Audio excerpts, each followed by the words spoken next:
کہ جب اہل شام نے الگ حکومت اپنی قائم کر دی، حضرت علی کے مقابلے میں اپنی حکومت کا اعلان کر دیا تحکیم کے فیصلے کے بعد، اور اس پر خوارج کی ایک جماعت بن گئی، الگ ہو گئے، جنہوں نے پھر بڑی خوفناک جنگیں کی، بڑے زمانے تک وہ مسلمانوں کو نقصان پہنچاتے رہے۔ تو 3 خارجی اکٹھے ہوئے کہ جتنا فساد ہے نا اس کی جڑ ہے ایک عمرو بن عاص اور معاویہ بن ابی سفیان اور علی بن ابی طالب رضی اللہ تعالیٰ عنہ، ان تینوں کو قتل کر دو، فتنہ ختم ہو جائے گا۔ تو عمرو بن عاص اس دن آئے ہی نہیں، وہ مصر کے گورنر تھے، فجر کی نماز، تو جو ان کی جگہ آئے وہ مارے گئے، شہید ہو گئے۔ معاویہ رضی اللہ تعالیٰ عنہ پر اس نے وار کیا، لیکن وہ سر سے پھسل کے کمر پہ جا کے لگا اور کمر چھل گئی، لیکن اللہ نے زندگی بچا لی۔ تو عبد الرحمن بن ملجم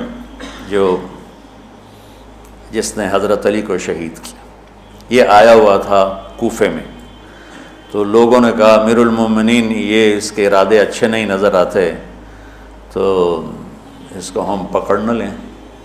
فرمان لگے تو مجھے پھر اللہ کی ملاقات کیسے ملے گی؟ میں تو تم میں نہیں رہنا چاہتا، میں تو اللہ سے ملنا چاہتا۔ حضرت علی کے ساتھیوں نے بڑی بے وفائی کی، بڑی بے وفائی کی، اس لیے میں کہہ رہا ہوں مظلوم ترین ہستی۔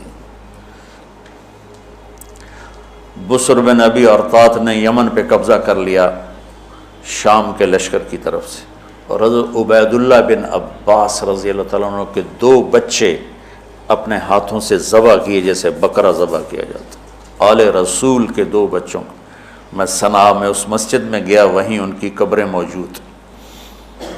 تو حضرت علی بے قرار ہو کے نکلے کہ چلو اہل شام کے خلاف جہاد کریں، اور باہر شہر سے باہر جا کے خیمہ لگایا رات کو۔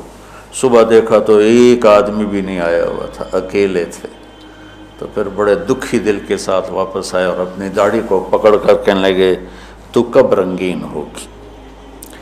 ایک دفعہ بیمار تھے تو کہنے لگے یا رسول اللہ مجھے لگتا ہے میری موت کا وقت آ گیا۔ میں نے کہا نہیں، تیری موت آئے گی جب اس خون سے یہ رنگین ہوگی، جب تیرے سر کے خون سے تیری داڑھی رنگین ہوگی اس وقت تیری موت آئے گی۔ تو اس جملے کو یاد کر کے کہتے تو کب رنگین ہوگی، تو کب رنگین ہوگی۔ چونکہ ساتھی ساتھ چھوڑ گئے تھے تو شدید قسم کی بے وفائی کا سامنا ہوا۔ پھر آگے نسل ذبح، آپ نے حضرت حسین کا کربلا تو پڑھا ہوا، لیکن میں نے جو گلدستہ اہل بیت کے بعد میں نے جب پڑھا تو جو اس کمبخت ابو جعفر منصور نے آل حسن پہ ظلم توڑے، اللہ میری ہچکی لگ گئی روتے روتے۔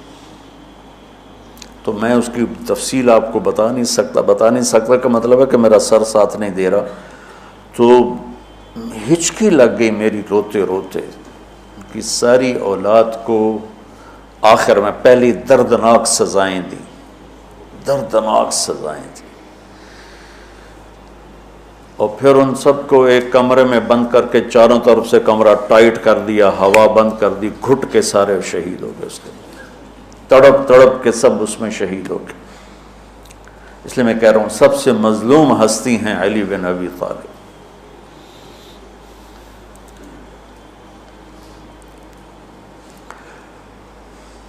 تو فرمانے لگے اس کو پکڑو گے تو میں شہید کیسے ہوں گا؟ پھر ایک دن دیکھا کہ لوگ گھر گوار پہرا دے رہے تھے۔ آپ نے کہا کیا کر رہے ہو؟ کہا جی وہ آپ کا خطرہ ہے، پہرا دے رہے ہیں۔ کہنے لگے کس سے دے رہے ہو؟ زمین والوں سے، آسمان والوں سے؟ وہ کہنے لگے جی آسمان والوں سے کون دے سکتا، زمین والوں سے پہرا دینے کا، بیٹا جا کے سو جاؤ، آسمان والا فیصلہ کرتا ہے تو زمینی پہرے کام نہیں آتے، جاؤ، اور فیصلے آسمان سے اترتے ہیں، زمین پہ نہیں اترتے۔ تو 21 رمضان کو فجر کی نماز میں اس نے آ کے جو وار وہ سیدھا سر پہ لگا تو سر پھٹ گیا، تلوار دماغ میں چلی گئی، شور مچ گیا، پکڑا گیا۔ اب دیکھنا حضرت علی کے اخلاق،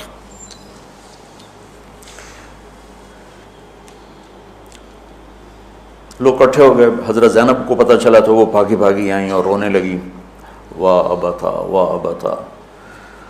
تو وہ کہنے لگا، وہ لوگ کو پٹی پٹی باندھنے لگے تو وہ کہنے لگا ابن ملجم جتنی مرضی پٹیاں باندھ لو، اب یہ مر کے ہی رہے گا. اس تلوار کو 1 مہینہ زہر میں ڈبو کے رکھا ہے پھر وار کیا ہے. تو اس پر تو بڑے سے بڑے حلیم کو غصہ آ جانا چاہیے. وہیں اس کا قیمہ ہو جاتا. اور حضرت علی کیا کہہ رہے ہیں، بھائی اس کے لیے نرم بستر بچھاؤ، اس کو گرم گرم کھانا کھلاؤ، اسے ٹھنڈا ٹھنڈا پانی پلاؤ.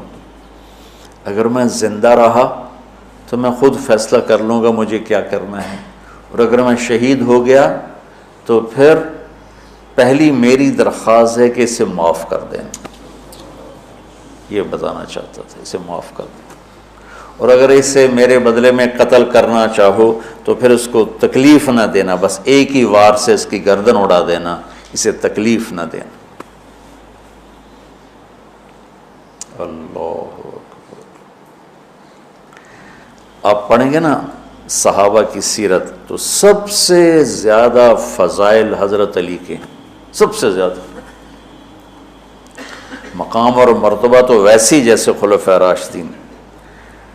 سارے صحابہ اللہ کے ہاں مغفور محبوب، ان میں سے 10 مقرب ترین ابو بکر، عمر، عثمان، علی، طلحہ، زبیر، سعد، سعید، ابو عبیدہ بن جراح اور عبد الرحمن بن عوف.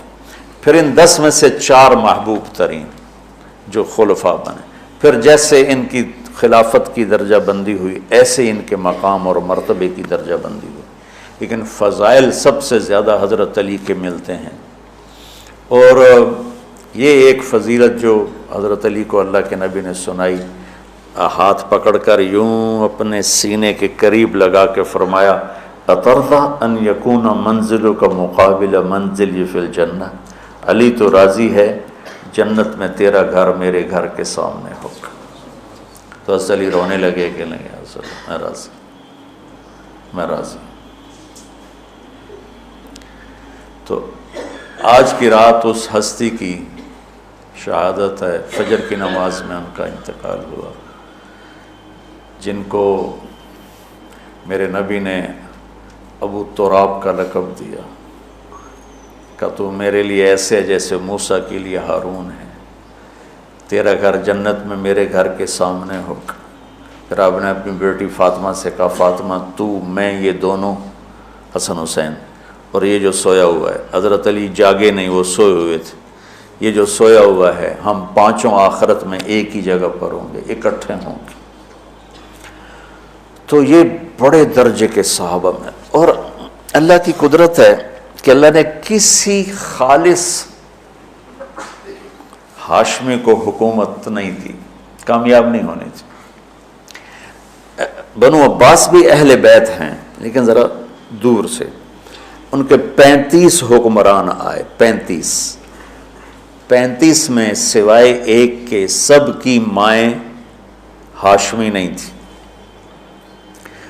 پہلے ہاشمی خلیفہ بنے حضرت علی، والد کی طرف سے بھی والدہ کی طرف سے، اور وہ کہتے تھے تو کب رنگین ہوگی، اور موت مانگتے مانگتے یہاں تک کہ شہید ہو کے چلے گئے اور دکھوں بھری زندگی گزار. وَلَقَدْ رَأَيْتُهُ فِي بَعْضِ مَوَاقِفِهِ وَقَدْ أَرْخَى اللَّيْلُ سُدُولَهُ وَغَارَتْ نَجُومُهُ وَهُوَ قَائِمٌ يُصَلِّي فِي الْمِحْرَابِ قَابِضًا عَلَى لِحْيَتِهِ يَتَمَلْمَلُ تَمَلْمُلَ السَّلِيمِ وَيَبْكِي بُكَاءَ الْحَزِينِ وَيَقُولُ لِلدُّنْيَا إِلَيَّ تَغَرَّرْتِ وَإِلَيَّ تَشَوَّقْتِ وَإِلَيَّ تَزَيَّنْتِ وَإِلَيَّ تَشَوَّفْتِ آهٍ آه من قلة الزاد وبعد السفر ووحشة الطريق آيتها الدنيا غري غيري قد بتتك الثلاث عمرك قصير ومجلسك حقير وخطرك يسير من قلة الزاد وبعد السفر ووحشة الطريق. یہ درد بھری فریاد ان کی روز ہوتی تھی رات کو. ایسے تڑپتے تھے جیسے سانپ کا ڈسا تڑپتا ہے، اور ایسے روتے تھے جیسے دکھوں کا مارا روتا ہے۔